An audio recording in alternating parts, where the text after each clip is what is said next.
नमस्कार दोस्तों, आप सभी का अभिप्रेरणा इंस्टीट्यूट की ऑनलाइन क्लासेज में स्वागत, हार्दिक अभिनंदन। हम पढ़ रहे थे जेनेटिक्स। आज हम जेनेटिक्स में कुछ विशेष टॉपिक्स पढ़ेंगे जिनमें सामान्यतः जेट, ICR, BHU में क्वेश्चंस पूछे जाते हैं। तो देखिए, सबसे पहले है वंशागति के नियम।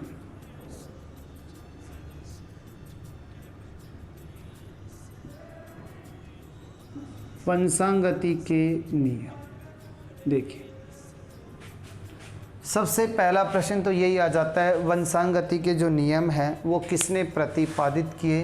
तो ये जो नियम प्रतिपादित किए थे, ये जर्मनी के जो वैज्ञानिक थे उनका नाम है कार्ल कोरेंस।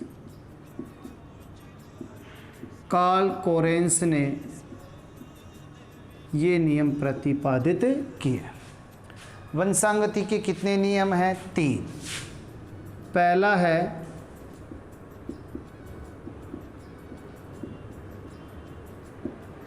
प्रभाविकता का नियम, दूसरा है युग्मक शुद्धता या पृथक्करण या विसंयोजन का नियम,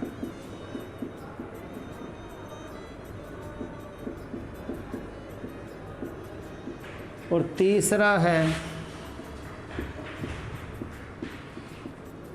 स्वतंत्र अपव्यय का नियम। 3 नियम। सबसे पहले बात करते हैं प्रभाविकता के नियम की। पहला है प्रभाविकता का नियम।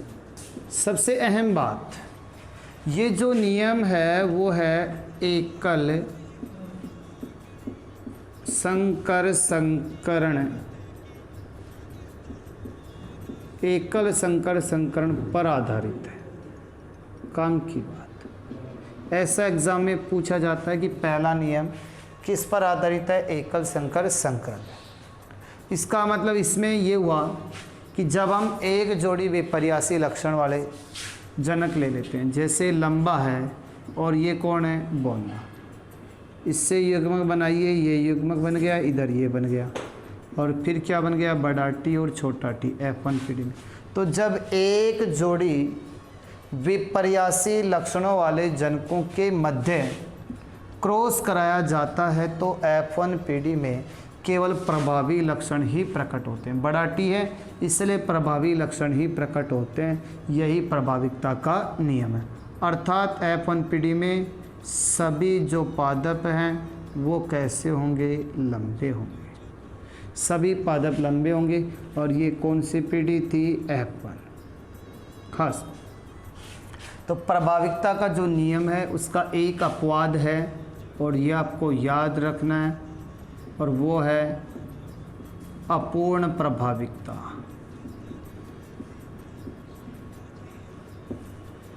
दूसरा जो नियम है वो क्या कहता है? देखिए, युग्मक शुद्धता या पृथक्करण का नियम। तो ये जो नियम है ये भी एकल संकर पे आधारित है, एकल संकर संकरण पर आधारित। तो इसमें भी कितने जोड़ी लक्षण लेंगे? 1। तो एक जोड़ी विपर्यासी लक्षण ले लिए, और उसमें जब युग्मक बनते हैं तो युग्मक बनते समय दोनों युग्मक पृथक पृथक हो जाते हैं और एक दूसरे को कभी भी प्रभावित नहीं करते, और बनने वाला जो युग्मक है वो अपने आप में शुद्ध होता है। यही है युग्मक शुद्धता का नियम। इस नियम का कोई भी अपवाद नहीं है, इसलिए इसका नाम दे दिया गया है सार्वत्रिक का नियम। ये जेट में पूछा जा चुका है। निम्न में से कौन सा सार्वत्रिक का नियम है? और वो है युग्मक शुद्धता का नियम। तीसरा स्वतंत्र अपव्यन का नियम। ये जो नियम है ये है द्विसंकर संकरण पर आधारित है। द्विसंकर संकरण पे आधारित, इसका मतलब इसमें कितने जोड़ी लक्षण लेने हैं? 2 जोड़ी। तो 2 जोड़ी विपर्यासी लक्षण लेते हैं और उनके मध्य क्या करवाते हैं? क्रॉस। तो जब क्रॉस कराते हैं तो युग्मक निर्माण के समय युग्मक अलग अलग होते हैं और उसमें युग्मक साथ साथ रहते हैं लेकिन एक दूसरे को प्रभावित नहीं करते, और जब अगली पीढ़ी में जाते हैं तो वो सभी अपने अपने लक्षणों को स्वतंत्र रूप से प्रकट करते हैं। इसीलिए इसका नाम रख दिया गया स्वतंत्र अपव्यन का नियम। और इसका जो अपवाद है वो याद रखना, इसका अपवाद है सहलग्नता। तो स्वतंत्र अपव्यन के नियम का अपवाद कौन है? सहलग्नता। और प्रभाविकता के नियम का अपवाद अपूर्ण प्रभाविकता, और एक और होता है सहप्रभाविकता। अब हम इन अपवादों के बारे में थोड़ा थोड़ा डिस्कस करते हैं, देखिएगा।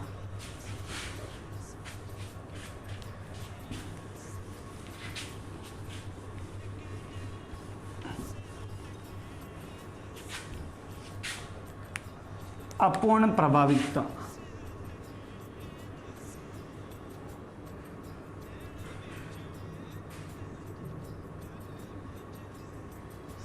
Incomplete dominance.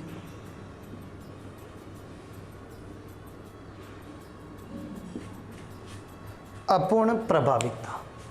सबसे पहली बात, ये जो है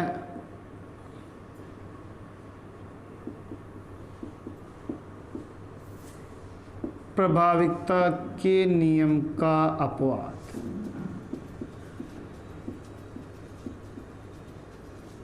क्या ये प्रभाविकता के नियम का अपवाद? इसकी खोज जो है वो किसने की थी? कार्ल कोरेंस ने।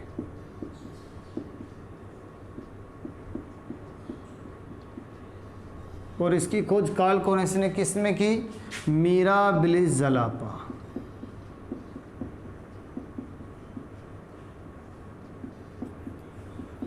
मिराबिलिस ज़लापा पादप में की, जिसको 4 o'clock के नाम से भी जाना जाता है। तो इसमें क्या हुआ? सबसे पहले बात करते हैं, देखिए जनन। तो एक तो कौन सा लक्षण होता है? प्रभावी। और एक लक्षण होता है कौन सा? अप्रभावी। प्रभावी लक्षण में हमने क्या कर लिया कि जो मिराबिलिस ज़लापा है उसके लाल पुष्प प्राप्त होते हैं। तो लाल जो पुष्प है वो कौन सा? प्रभावी। और जो सफ़ेद पुष्प प्राप्त होते हैं वो कौन सा है? अप्रभावी। ठीक है।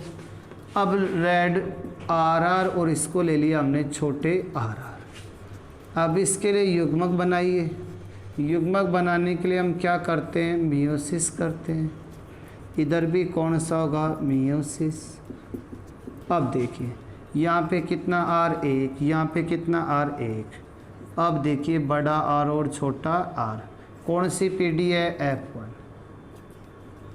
ठीक है, F1 पीढ़ी है। अब नियम के हिसाब से तो बड़ा R आ रहा है, इसका मतलब F1 पीढ़ी में जो पुष्प है वो लाल रंग के होने चाहिए थे, लेकिन यहाँ पे लाल रंग के ना बन करके कौन से बन गए? पिंक बन गए। तो परिभाषा क्या होगी? जब एक जोड़ी विपर्यासी लक्षण वाले जनकों के मध्य क्रॉस कराया जाता है तो F1 पीढ़ी में प्रभावी लक्षण और अप्रभावी लक्षण के स्थान पे तीसरा अन्य ही लक्षण प्रकट होता है, इसलिए इसे अपूर्ण प्रभाविकता कहते हैं। अर्थात लाल और सफ़ेद पुष्प वाले पाद मिराबिलिस ज़लापा के पादपों के मध्य जब क्रॉस कराया जाता है तो F1 पीढ़ी में गुलाबी पुष्प वाली संतति प्राप्त होती है। अब इसकी कौन सी पीढ़ी प्राप्त करेंगे? F2। F2 पीढ़ी प्राप्त करने के लिए क्या करवाएंगे? स्वपरागण। ठीक है, स्वपरागण के लिए क्या होगा? डब्बे बनाइए 4।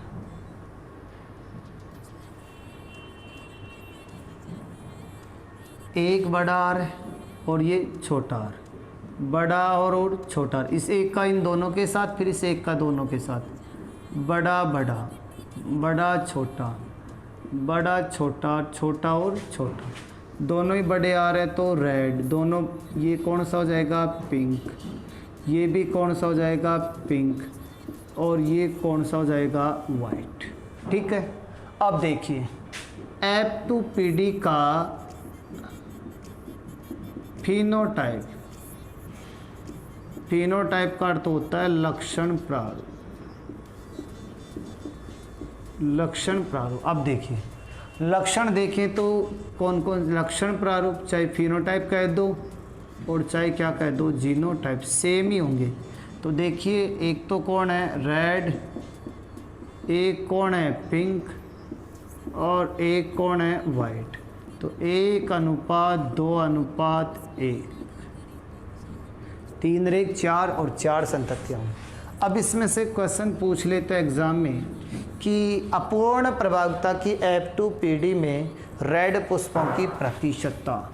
जैसे क्वेश्चन आता है अपूर्ण प्रभाविता की F2PD में लाल पुष्पों वाले पादपों की प्रतिशतता क्या होगी। किसकी पूछी, रेड की। तो देखिए कितने रेड कितना बन रहा है 1, टोटल कितने हैं 4, परसेंटेज कितने पे 100 पे, कितना परसेंट 25। अगर इसमें वही क्वेश्चन दे दे और लाल पुष्प की जगह किसका पूछ ले, पिंक, पिंक फ्लावर वालों की प्रतिशतता पूछे तो पिंक वाले कितने हैं 2, टोटल 4, प्रतिशत 100 पे कितना हो जाएगा 50। इसी क्वेश्चन में अगर वाइट की पूछ ले तो वाइट फ्लोर वालों की, वाइट वाले कितने हैं 1, 4 इंटू 100 बराबर कितने प्रतिशत 25। तो इस प्रकार अपूर्ण प्रभाविता से संबंधित प्रश्न हो सकते हैं। अब देखिए दूसरा है सहप्रभाविता।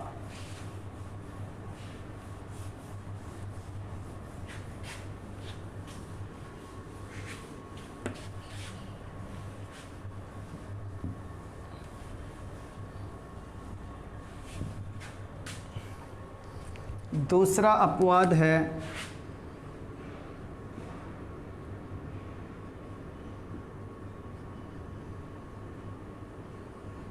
कोडोमिनेंस।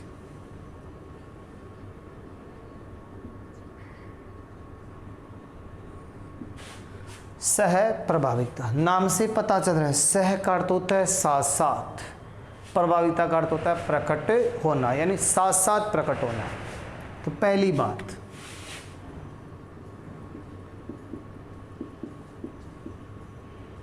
प्रभाविता के नियम का अपवाद। दूसरी बात, प्रभाविता के नियम में तो क्या होता है F1PD में केवल प्रभावी लक्षण ही प्रकट होते हैं, लेकिन सहप्रभाविता में क्या होता है प्रभावी और अप्रभावी दोनों लक्षण साथ साथ प्रकट होते हैं। संतति में प्रभावी एवं अप्रभावी दोनों लक्षणों का साथ साथ प्रकट होना क्या कहलाता है, सह प्रभाविता। इसके लिए हम एग्जाम्पल ले सकते हैं, एक तो है रोआन गाय और दूसरा है AB ह्यूमन ब्लड ग्रुप।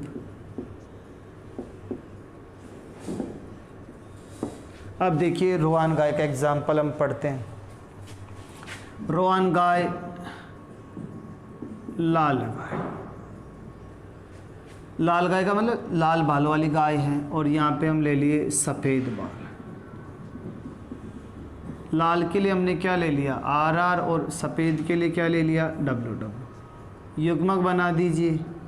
यहाँ पे क्या कहेंगे मियोसिस, यहाँ पे भी क्या होगा मियोसिस, यहाँ पे एक R और यहाँ पे W, क्रॉस करवाया R और W। कौन सी पीढ़ी है F1। अब देखिए F1 पीढ़ी में जो संतति है वो कैसी होनी चाहिए, लाल होनी चाहिए, लेकिन यहाँ पे लाल और सफ़ेद दोनों लक्षण साथ साथ प्रकट हो गए, इसलिए इस गाय का नाम हो गया रोआन गाय। रोआन गाय को हम कहते हैं चितकबरी गाय, यानी कहीं पे सफ़ेद धब्बे हैं और कहीं पे कौन से धब्बे हैं, लाल। अब इसकी कौन सी पीढ़ी प्राप्त करेंगे F2। F2 पीढ़ी प्राप्त करवाने के लिए इसमें क्या करवाएंगे क्रॉस। क्रॉस करवाएंगे तो इसके लिए वही बात, डब्बे कितने बनाएंगे 4।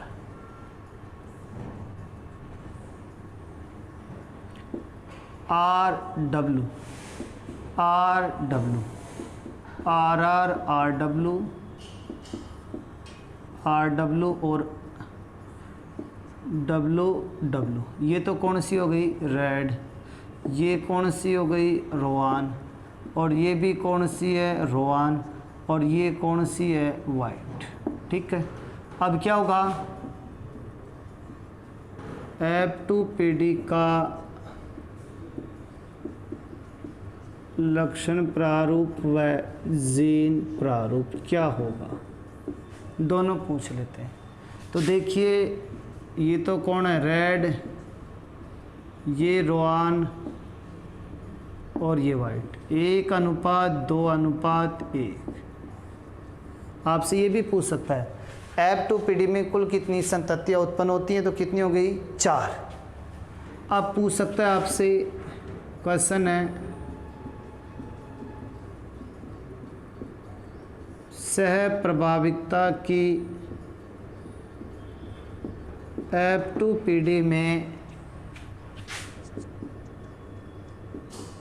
रेड गाय की प्रतिशतता क्या होगी। तो रेड कितनी है 1, टोटल 4/100 बराबर कितना है 25। अगला क्वेश्चन, रेड की जगह कौन सी गाय है रोआन। रोआन गाय में कितने हैं 2/4 × 100 बराबर कितने हो गए 50। तीसरे में किसकी पूछेगा वाइट की। वाइट के कितने हैं 1/4 × 100 बराबर कितनी 25। इस प्रकार आपसे क्वेश्चन पूछ सकता है। अब देखिए इसमें दूसरा उदाहरण है मानव का AB ब्लड ग्रुप। तो AB ब्लड ग्रुप में क्या होता है, A वाले के भी जीन और B वाले ब्लड ग्रुप के भी जीन क्या आते हैं, साथ साथ आते हैं, इसलिए यह सह प्रभाविकता को प्रदर्शित करता है। देखिए इसमें एग्जाम्पल है AB ह्यूमन ब्लड ग्रुप। देखिए कि इसमें A और B दोनों हैं, तो इसकी अगर हम बात करें तो देखिए सबसे पहले जो मानव है, मानव में 4 प्रकार का होता है। 4 प्रकार का क्या होता है भाई, ब्लड ग्रुप। ठीक है, और 4 प्रकार का जो ब्लड ग्रुप होता है उसमें देखिए क्या क्या बातें हैं।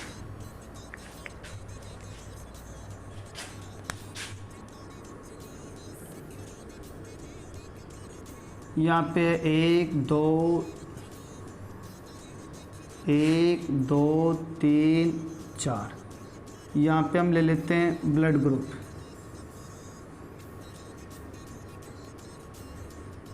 ब्लड ग्रुप कौन सा है, ए बी और कौन सा है O। और अब यहाँ पे इसका ले लेते हैं जीनोटाइप। कौन से ब्लड ग्रुप का जीनोटाइप क्या है। ध्यान देना, ब्लड ग्रुप ए का जीनोटाइप होता है I0I0, ये तो है इसका समयुग्मजी, याद रखना। और I0 और IA ये इसका कौन सा रूप है, विषम युग्मजी, ठीक है। बी वाले का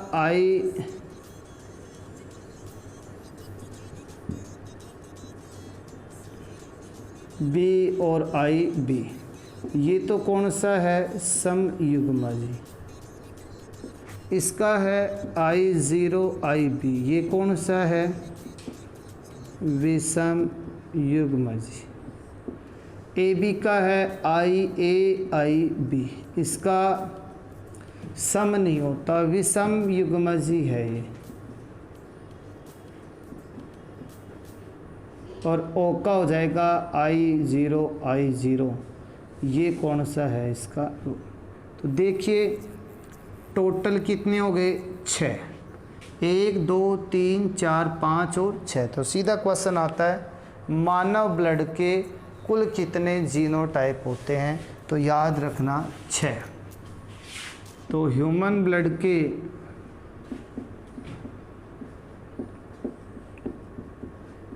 कुल जीनोटाइप कितने होंगे, 6। अब इसमें से क्वेश्चन बनते रहते हैं। क्वेश्चन क्या बनते हैं, देखिए अगर प्रश्न में कुछ भी लिखा हुआ नहीं है, 3 नोट याद रखना। अगर प्रश्न में कुछ भी लिखा हुआ नहीं है, मतलब ना समयुग्मजी लिखा हुआ है, ना क्या लिखा हुआ है, विषम युग्मजी, तो उनको विषम युग्मजी मानकर हल करें। नोट नंबर 2, अगर प्रश्न में समयुग्मजी लिखा हुआ है तो समयुग्मजी मानकर हल करें। नोट नंबर 3, अगर विषम युग्मजी लिखा हुआ है तो विषम युग्मजी मानकर हल करें। जैसे एक क्वेश्चन है, नर का ब्लड ग्रुप है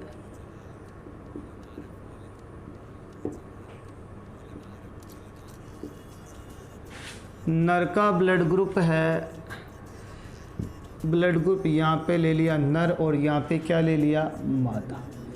नर का है ए और मादा का क्या है रे, बी। क्वेश्चन आता है नर का ब्लड ग्रुप ए है, मादा का ब्लड ग्रुप क्या है, बी। तो बताइए कौन कौन से रक्त समूह वाली संततियाँ उत्पन्न होंगी। तो इसमें मैंने ना समयुग्मजी बोला है और ना विषम युग्मजी, तो इस प्रश्न को विषम युग्मजी मानकर क्या करेंगे, हल। तो इसका जीनोटाइप क्या होगा, विषम ए के लिए I0IA और इसके लिए I0IB। अब इसके लिए क्या करेंगे, वही डब्बे बना दो, 4 बन गए।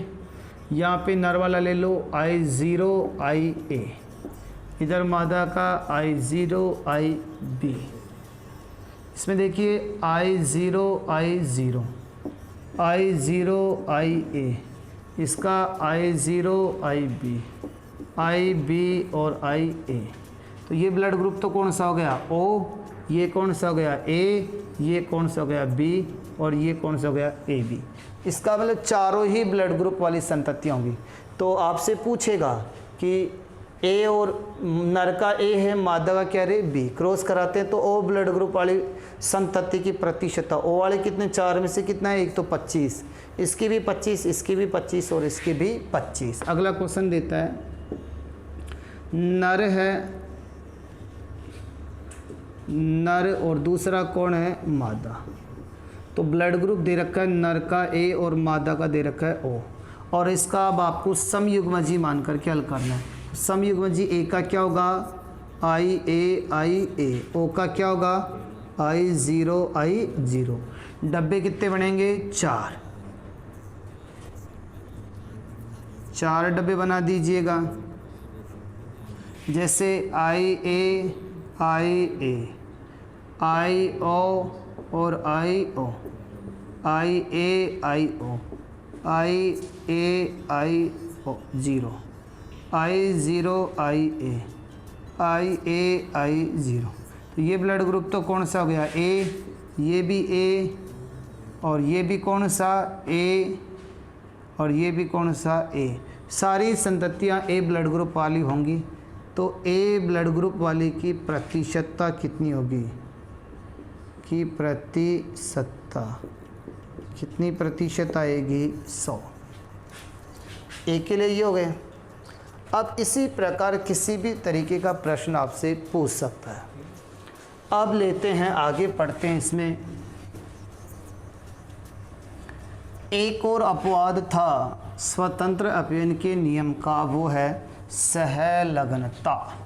तो सहलग्नता क्या होती है उसमें देखिए,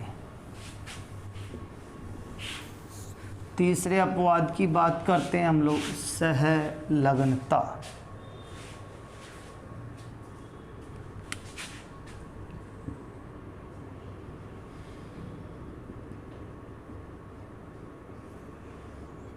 लिंकेज क्या होती, सहलग्नता, सह का अर्थ होता है साथ साथ, लगनता का अर्थ लगे रहना। यानी जिस प्रकार ये जनक का गुणसूत्र था और इस पर कौन लगी हुई हैं, जीने, तो जिस प्रकार गुणसूत्र पर जीने थी वो जीने उसी क्रम में अगले पीढ़ी में स्थानांतरित हो जाती हैं। तो जनक के गुणसूत्रों पर स्थित जीनों का उसी क्रम में अगली पीढ़ी में स्थानांतरित होना सहलग्नता कहलाती है। और सहलग्नता को प्रदर्शित करने वाली जो जीनें हैं वो कहलाती हैं सहलग्नी जी। अगली बात, सहलग्नता की खोज पादपों में बेटसन व पुनेट ने किसमें की, जंगली मटर में। तो पादपों में सहलग्नता की खोज बेटसन व पुनेट ने किसमें की, जंगली मटर में। जंगली मटर का बॉटनिकल नेम होता है लेथाइरस ओडोरस, और जंतुओं में इसकी खोज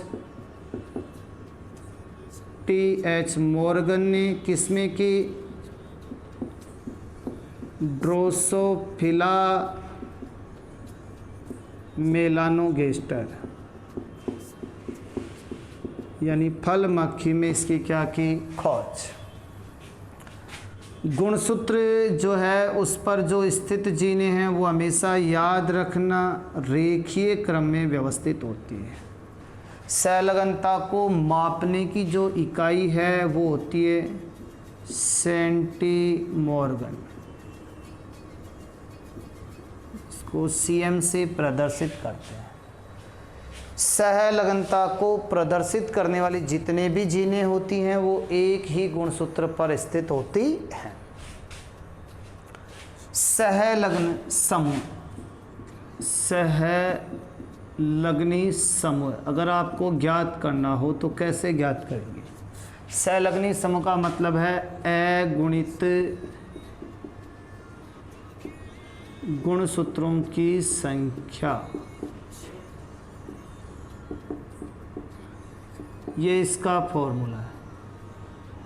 जैसे मान लीजिए आपसे एक क्वेश्चन कहा जाता है मटर में द्विगुणित गुणसूत्रों की संख्या 14 है, तो सहलग्नी समूह ज्ञात कीजिए। तो सहलग्नी समूह ज्ञात, 2n बराबर कितने हैं, 14, तो सहलग्नी समूह क्या होता है, n, तो कितने हो जाएंगे, 7। जैसे मक्का में 2n बराबर 20 है, तो सहलग्नी समूह n बराबर कितने हो जाएंगे, 10। एक सहलग्नता का व्युत्क्रमानुपाती होता है जीन विनिमय। जैसे सहलग्नता का मान बढ़ेगा तो जीन विनिमय का मान घटेगा, और जीन विनिमय घटेगा तो सहलग्नता बढ़ेगी। जैसे देखिए ये गुणसूत्र इस पर जीने हैं, जीनों के मध्य की दूरी, गुणसूत्र पर स्थित जीनों के मध्य की दूरी जितनी ज़्यादा होगी, जीन विनिमय का मान उतना ज़्यादा और सहलगनता का मान उतना ही कम होगा। लेकिन जीनें जितनी ज़्यादा पास पास होंगी, सहलगनता का मान ज़्यादा होगा और जीन विनिमय का मान कम होगा। यानी सहलगनता जीन विनिमय के व्युत्क्रमानुपाती होती है।